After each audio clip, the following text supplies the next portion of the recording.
Salam alaikum. On reste toujours dans le cas d'une corde vibrante. Et aujourd'hui, on va faire l'étude de l'énergie totale que peut faire propager une corde lors du passage d'une onde progressive. Alors, on va commencer par prendre un élément de la corde au moment où cette corde est en oscillation. Voilà, c'est un élément dx entre la position x et x plus dx.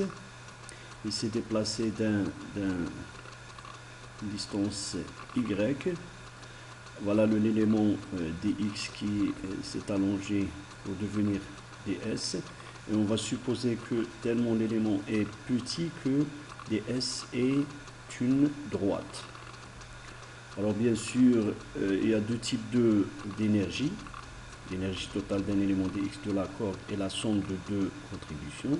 Bien sûr, il y a l'énergie cinétique qui est due au mouvement transversal de l'élément dx. Voilà, c'est un mouvement transversal. DEC, voilà, c'est l'énergie cinétique de l'élément dx. C'est pour ça qu'on a rajouté ce D. Voilà. L'autre forme d'énergie, c'est bien sûr l'énergie potentielle. DEP de l'élément est due à la déformation de l'élément dx qui est devenu, pendant l'oscillation, ds. Voilà, deux types de contributions. Alors bien sûr, l'énergie cinétique, on le sait que c'est égal à 1/2 de la masse, voilà, mu dx, c'est la masse de l'élément dx, fois la vitesse transversale, dans ce cas, au carré. Voilà, c'est la dérivée de y, c'est le déplacement, la dérivée de déplacement transversal par rapport au temps. Voilà, c'est la définition de l'énergie cinétique. Maintenant, on va prendre, puisque dx, ds égale à, voilà, on voit le schéma ici, ds au carré égale à dx au carré plus dy au carré. Voilà. Bien sûr, on va faire sortir le dx de racine carrée. On aura cet élément, voilà, cette écriture-là. Bien sûr, on va supposer que la pente de la corde est très petite devant 1. C'est pour ça qu'on va garder que dx. Alors, on peut aussi calculer la densité d'énergie cinétique, c'est-à-dire l'énergie cinétique par unité d'espace, de x, d'éléments. Voilà. On va diviser dEc par dx. On aura cette expression de la densité d'énergie cinétique. Voilà. Maintenant, pour l'énergie potentielle, eh bien, on définit l'énergie potentielle comme le travail appliqué au segment dx pour l'étirer afin que sa longueur devienne ds. Voilà. Et elle est égale à quoi? À T0. Voilà, c'est la tension à laquelle est soumise la corde fois ds moins dx. Voilà. On revient au schéma. Alors on avait la corde, un élément de la corde de longueur dx. Là, la force ici, c'est la tension de la corde. Elle va travailler pour faire étirer l'élément dx pour qu'il devienne ds. Voilà, c'est par définition, c'est un travail élastique. Voilà, c'est T0, ds moins dx.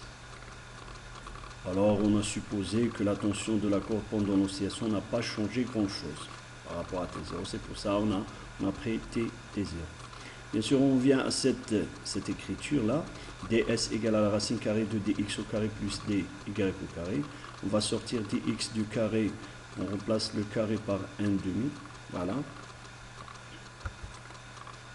Mais comme on a supposé que la pente de la corde est très petite devant 1, on va prendre une approximation, c'est que ds égale à dx fois 1 plus n demi de la dérivée de y par rapport à x au carré. Maintenant, ds moins dx, voilà, on va sortir on va prendre ce terme-là et on va le mettre de ce côté-là. ds moins dx égale à 1 demi de dx, la dérivée de y par rapport à x au carré. Et on aura enfin, voilà, on va remplacer dans cette écriture ds moins dx et on va avoir cette expression de l'énergie potentielle de l'élément dx qui s'écrit sous cette forme 1 demi de t0 dx, la dérivée de y par rapport à dx au carré. Voilà. Alors vous pouvez vous demander pourquoi pour l'énergie cinétique on a pris juste ds égale à dx, alors que pour l'énergie potentielle on a pris en considération ce terme-là. Alors la réponse c'est que pour l'énergie cinétique, on avait à faire une comparaison entre l'élément dy sur dx au carré, qui est quelque chose de très petit, devant 1, on la compare par rapport à 1.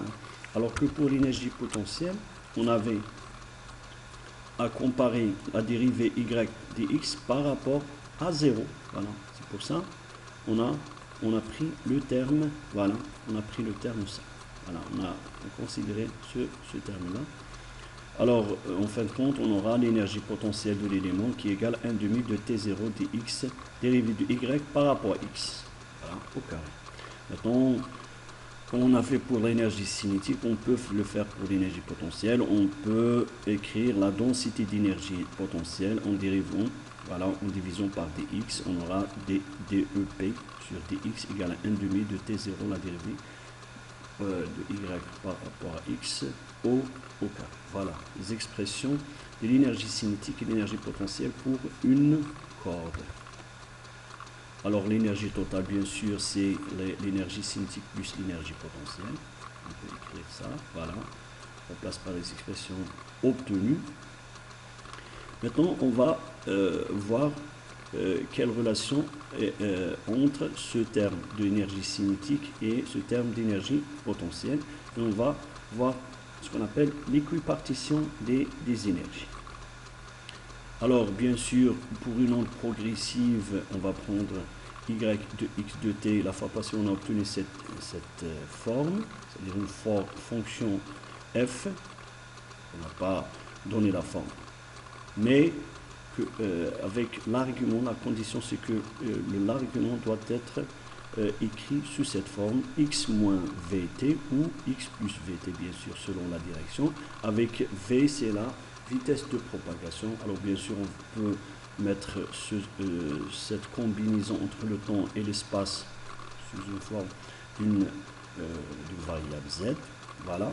Alors les mathématiques nous disent que si on dérive des y par rapport à x, on aura, alors bien sûr, on va faire intervenir la dérivée par rapport à z, c'est-à-dire par rapport à x plus v de t. Voilà. De part et d'autre, on multiplie, on divise par cette dérivation, et on aura enfin la dérivée de f par rapport à z fois la dérivée de x plus ou moins v de t par rapport à x. Voilà.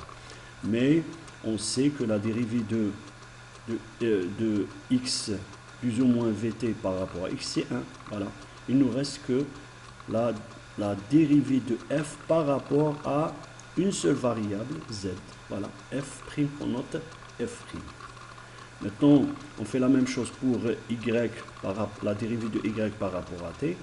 On va faire entrer x, alors ici normalement c'est t, c'est pas x, voilà. Mais puisque la dérivée de x plus v de t par rapport à t égale à plus ou moins v de t, on aura la dérivée des ronds y par rapport à des ronds t égale à plus ou moins v f'. Alors, on voit bien si on remplace f' par sa valeur ici, c'est son expression ici, on aura dy par rapport à dt égale à plus ou moins v des ronds y sur des ronds x. C'est ce que j'écris ici. Voilà, c'est la relation entre la dérivée de y par rapport au temps avec la dérivée de y par rapport à x. Voilà. Alors, sachant que v au carré égale à d0 sur y, alors on écrit la dérivée de, ou bien l'expression d'une énergie potentielle d'un élément dx égale à 1 demi de t0 dx, la dérivée de y par rapport à dx au carré. Voilà. On remplace t0 par mu fois v au carré, voilà, dx. Et on remplace dy, des ronds y sur des ronds x par cette valeur-là, c'est-à-dire des ronds y sur des ronds x égale à 1 sur v, voilà, v au carré, puisque c'est au carré ici. Alors on aura v au carré, ça saute, et on aura 1 demi de mu dx des ronds y sur des ronds t au carré. C'est bien l'énergie cinétique qu'on a bien trouvée là-bas, voilà, ici. Eh bien, on conclut qu'il y a une équipartition des énergies, c'est-à-dire l'énergie cinétique égale à l'énergie potentielle. Voilà. C'est un résultat très, très important. Voilà. Alors, bien sûr, on va prendre ici un exemple d'une onde sinusoïdale et on va faire l'étude pour calculer les énergies sur une corde siège d'une onde sinusoïdale progressive dont les x croissants. Voilà. Alors bien sûr la vitesse transversale d'un point x de la corde. Voilà. Alors à chaque fois je fais cette remarque, il faut faire la différence entre la vitesse de propagation qui dans ce cas est suivant x et la vitesse transversale, voilà, de chaque point de la corde. Alors la vitesse transversale d'un point de x, elle s'obtient en dérivant y par rapport à t bien sûr, et on aura a cosinus plutôt a oméga cosinus oméga t moins kx. Et vous voyez que elle représente elle aussi une onde progressive. Bien que ce n'est pas évident de voir la propagation de la vitesse, mais mathématiquement, elle représente une onde progressive puisque c'est une fonction qui a l'argument écrit sous forme d'une combinaison entre x et t. Voilà. Alors on va prendre par exemple, on va figer le mouvement. Pour t égale à 0, on remplace x et t par 0. On aura a oméga cosinus moins kx égale à oméga cosinus kx. Voilà. Et on aura par exemple, ici j'ai tracé les deux fonctions. En rouge, c'est la fonction t égale à 0. Elle se propage dans cette direction avec une vitesse v. Maintenant, c'est la vitesse en vert, c'est la fonction de la vitesse de chaque point de la corde à t égale à 0. Alors, vous pouvez remarquer ici, par exemple, pour un point 0, alors, lorsqu'il est à l'équilibre, ce point-là, sa vitesse est maximale. C'est-à-dire qu'il est, voilà, il est sur le point de revenir. Voilà. C'est-à-dire il est la vitesse maximale. Voilà, il est en ce point-là, mais sa vitesse, elle est maximale. Maintenant, il va, après t égale à 0, il va aller dans ce point-là. Dans cette direction plutôt. Voilà. Maintenant, pour le point ici, voilà, ce point-là, il a atteint son maximum, c'est-à-dire l'amplitude maximale, et bien sa vitesse, elle est nulle. Voilà. Et ainsi de suite, vous pouvez voir toutes les vitesses des points de la corde. Voilà. Et vous pouvez voir que c'est bien une onde qui se déplace. Bien sûr, dans la réalité, vous n'allez pas voir la vitesse, mais plutôt la propagation de l'onde y, et non pas v de y. Voilà. Alors, l'énergie cinétique et potentielle, bien sûr, on va calculer l'énergie cinétique, c'est l'énergie potentielle plutôt, puisqu'on a vu que les deux grandes quantités sont égales. Alors 1 demi de mu à oméga cosinus kx, on va dériver par rapport à x, voilà, dx, on aura 1 demi de a au carré, oméga au carré, mu cosinus au carré, kx dx. Voilà. On a pris, voilà, la vitesse, c'est la dérivée par rapport à y. Et on a trouvé que l'énergie potentielle égale à 1 demi de mu dx, la dérivée de y par rapport au temps au carré. Voilà. On aura cette expression. Bien sûr, c'est à t égale à 0, l'énergie cinétique égale à l'énergie potentielle à en t égale à 0. Et on aura 1 demi de a au carré, oméga au carré, mu cosinus au carré, kx dx. Bien sûr, mu, c'est la masse linéique de la corde. Alors, l'énergie potentielle totale égale à l'énergie cinétique plus l'énergie potentielle. Puisqu'elles sont égales, on aura a au carré, oméga au carré, mu cosinus au carré, kx d dx. Alors, bien sûr, si on veut calculer l'énergie totale que recèle une corde, on va faire l'intégrale sur la longueur dx de 0 à L, si on suppose que la corde elle est de longueur L. Mais on va faire autre chose, on va calculer l'énergie totale entre deux points qui se séparent d'une longueur d'onde. Voilà, d'une longueur d'onde, lambda. C'est pour ça qu'on fait l'intégrale de cette expression-là, de 0 entre 0 et lambda. Et en remplaçant det par son expression-là, on aura, voilà, bien sûr, un calcul simple vous permet de trouver cette expression. L'énergie totale que recèle une distance égale à une longueur d'onde de la corde égale 1 demi de lambda. Lambda, c'est la longueur d'onde.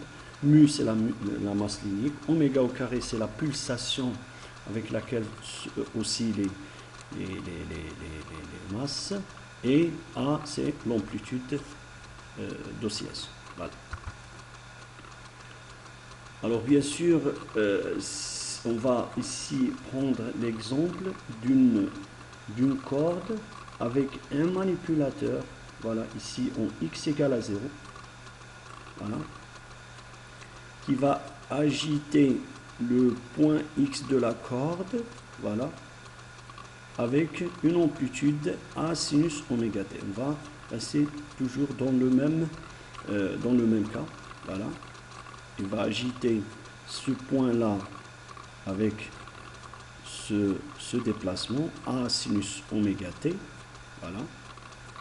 Et on va voir l'énergie que transporte cette corde, c'est-à-dire l'énergie créée par le manipulateur ici, elle va être transportée par la corde en un point x de la corde. Bien sûr, on suppose que la corde est semi-infinie à part réflexion. Voilà.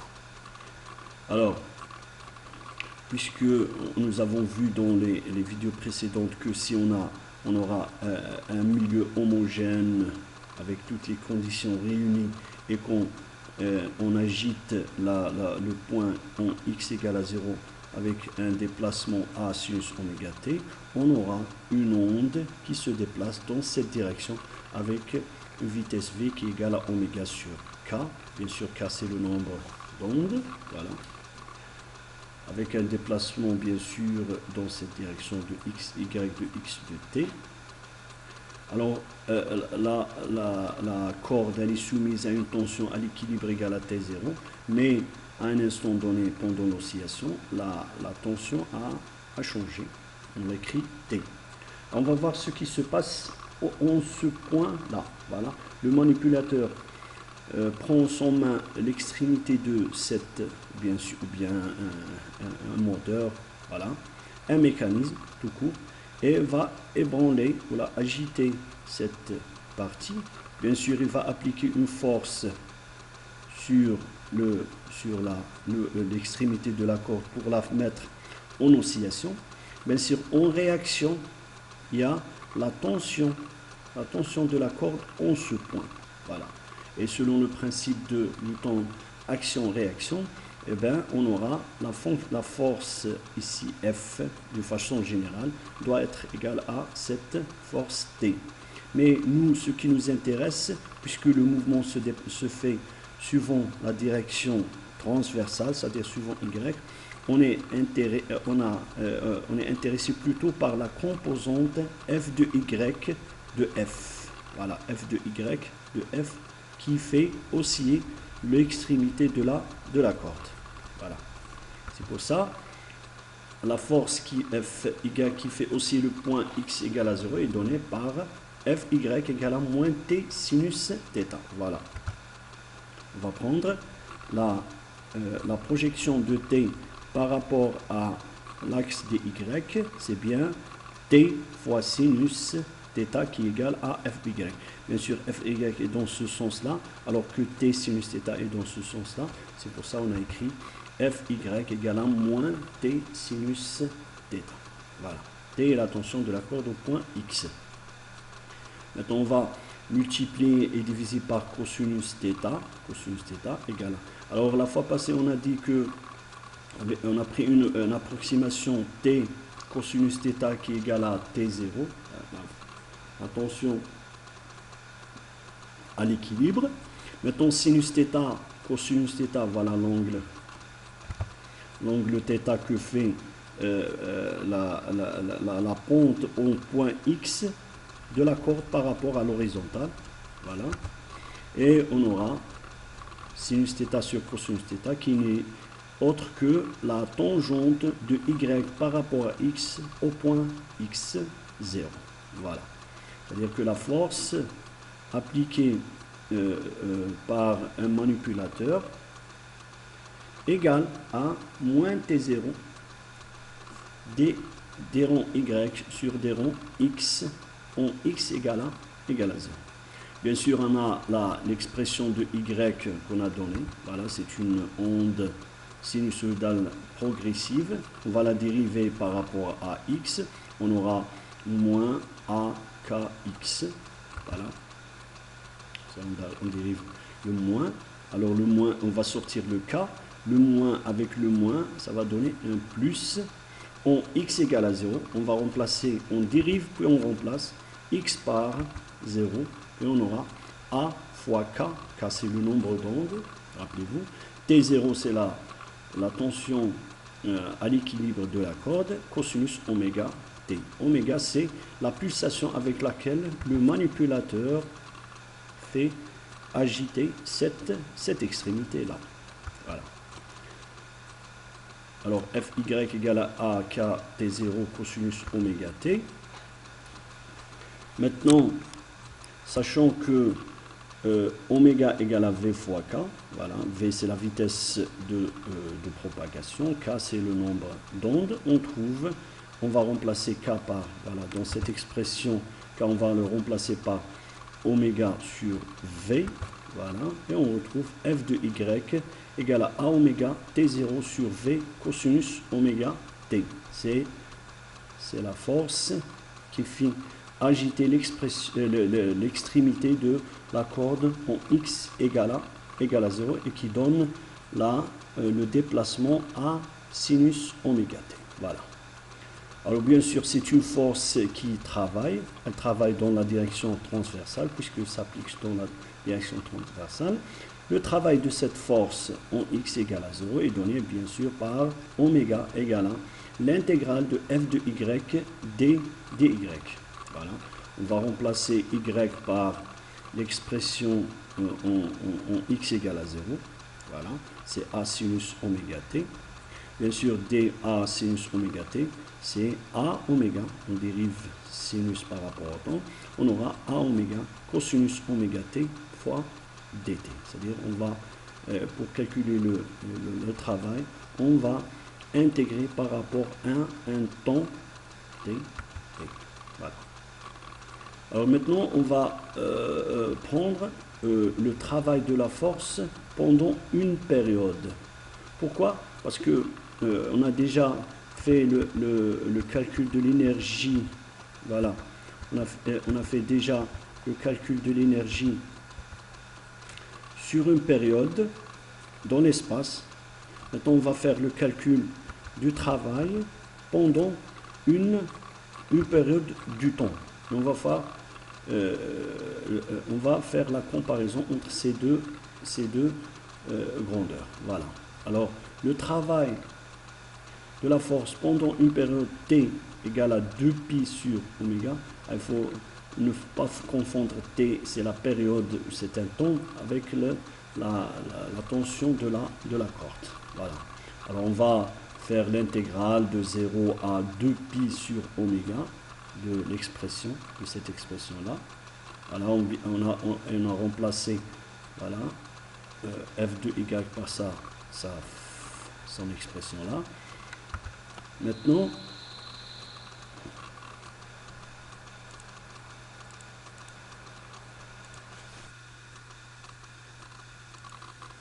alors, on aura là le travail sur une période qui est égale à cette expression-là. Bien sûr, on va calculer cette intégrale, c'est facile. On aura le résultat qui est égal à pi sur oméga. Bien sûr, si on remplace dans l'expression précédente, on trouve que le travail que fait l'agitateur pendant un temps, une période, est égal à A au carré, oméga au carré, T0 sur V, V c'est la vitesse de propagation, pi sur oméga. Bien sûr, en remplaçant, sachant que T0 bien sûr égale à mu fois V0, V au carré, V égale à oméga sur K, et le K égale à 2pi sur lambda. Voilà, c'est la relation entre le nombre d'ondes et la longueur d'onde. On se retrouve avec cette expression-là, qui est le travail sur une période, voilà, que fait f de y, égale à 1 demi de lambda, mu, oméga au carré, A au carré. Alors, à comparer avec l'énergie totale sur une longueur d'onde qui est égale à, elle aussi, à 1 demi de lambda, mu, oméga au carré, A au carré. Voilà. Et on voit bien qu'elles sont égales. Bien sûr, on a fait le travail ici sur une période, voilà, alors que ici on a calculé l'énergie totale sur une période spatiale, c'est-à-dire sur une longueur d'onde. Elles sont les mêmes. Voilà. Maintenant, on peut calculer la puissance moyenne sur une onde. La puissance moyenne. Bien sûr, la puissance moyenne, c'est quoi? On va prendre le travail effectué pendant une période et on va la diviser par la période T, non pas la tension, c'est la période T. Voilà. Alors on va utiliser cette expression-là, on va la diviser par T, mais sachant que V égale à mu sur T, voilà, c'est une expression qui vient de oméga sur K, voilà, vous pouvez le vérifier. Alors remplaçons ici T par lambda sur V, on aura la puissance moyenne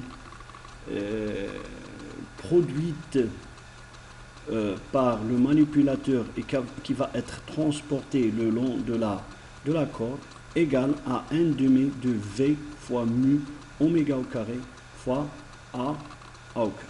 Voilà, c'est cette puissance qui va être transportée le long de la corde.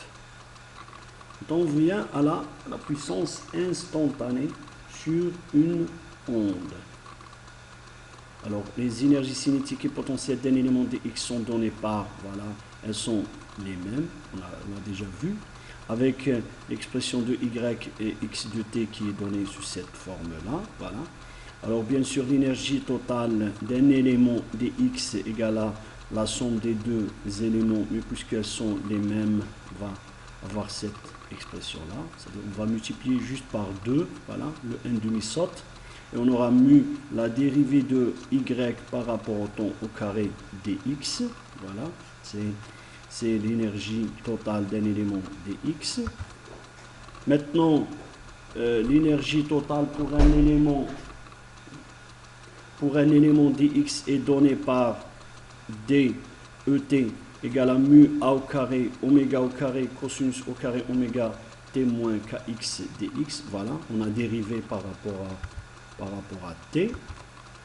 Maintenant, la puissance instantanée sur une onde à un point x est donnée par l'expression, c'est bien sûr c'est l'énergie par rapport au temps. Voilà, et on va dériver dx par rapport à t. Voilà, dx det égale à cette expression fois dx. La dérivée de et par rapport à dt, c'est cette expression-là fois dx sur dt.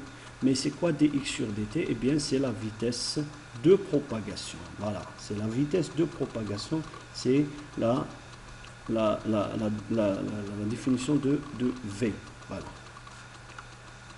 Maintenant, si on fait la puissance moyenne, voilà, à partir de la puissance instantanée, c'est quoi?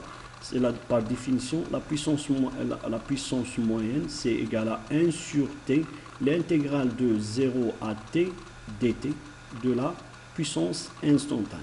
Voilà, c'est une formule générale. Voilà, et on va remplacer, voilà, on va faire sortir les paramètres constants. Voilà, on aura une intégrale de 0 à t cosinus au carré oméga t dt. Bien sûr, à x égale à 0. Alors la puissance moyenne sur une corde à un point x est donnée par, voilà, on va faire l'intégrale de cette intégrale-là, c'est simple, voilà, et on aura, alors l'intégrale le résultat de cette intégrale c'est t sur 2, vous pouvez le vérifier vous-même, voilà, c'est t sur 2 fois cette expression-là, voilà. Et on aura la puissance moyenne qui égale 1 demi de v mu a au carré oméga au carré. Alors on va la comparer avec l'expression qu'on a trouvée précédemment, p moyenne égale à 1 demi de v mu oméga au carré, a au carré, ce sont les mêmes quantités.